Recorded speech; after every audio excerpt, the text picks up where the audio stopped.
Facebook, Twitter, Instagram, or email us at friendsfirst@foxnews.com. Jillian. Giving non-citizens the right to vote. Portland's Maine pushing to allow legal refugees and asylum seekers to vote in certain local elections. San Francisco already taking it a step further by registering illegal immigrants to vote in city elections. But shouldn't the right to vote be based on citizenship? Joining me now is former California Republican Party Vice Chair Harmeet Dhillon. Thank you for joining us this morning. So what do you think? Should it be based on citizenship?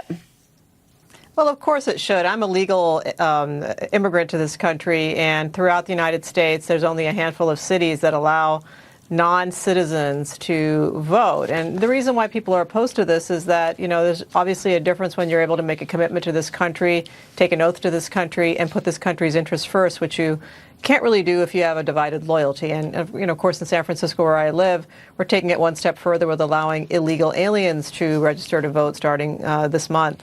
And that raises some very troubling questions about who's going to be making decisions for our localities. Why do you think some of these cities and some of these towns want them to be able to vote? Well, I think that's fairly obvious. The perception by the Democrats is that aliens, and particularly, illegal aliens, are more likely to vote Democratic once they become citizens. And hey, now we can take a shortcut. We don't have to wait for them to become citizens. We can just let them vote now and, vote for the progressive policies, more money, more taxes, et cetera. So what would be some pros and what would be some cons? Well, so in San Francisco, for example, illegal aliens are now being registered to be able to vote in school board elections. And so they'll be able to control budgets, hiring and firing decisions, a number of other issues like that. Now, I'm sure the next step is going to be in a slippery slope to allow them to vote for board of supervisors, mayor. Why not? They live. And the argument is they live in our jurisdiction. Shouldn't they have a say? Well, no. Felons don't have a say in elections in most states, and people who simply don't have that right, should not have that say. They aren't permanently committed to being Americans or being in that jurisdiction.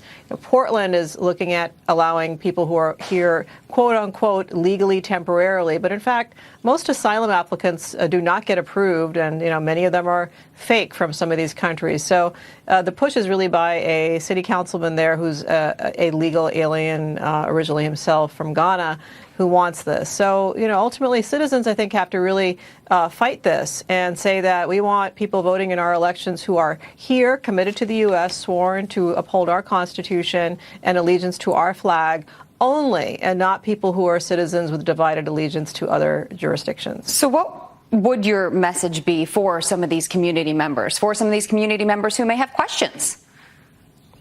Well, for the community members, I would say, hey, you should work towards being a citizen. Being a citizen of the United States is a great privilege and an honor, and something that should, is precious and should be taken seriously as such. And, if you're here legally, you can become that. Of course, if you're here illegally, you've got a very different challenge under current law, and, that's as it should be as well. You should go back to your country and apply legally and wait in line like the many people who did come here legally. And ultimately, I think that's the most important message. But also, citizens of these jurisdictions, they need to take charge. And, we have some voter apathy in our country. People need to come out and vote. The reason why we have illegal aliens being able to vote in San Francisco is because after being rejected twice, a third time around in a low turnout election, a slight majority of the voters voted for that. And I'm sure you're going to see an expansion of this in liberal jurisdictions throughout the United States.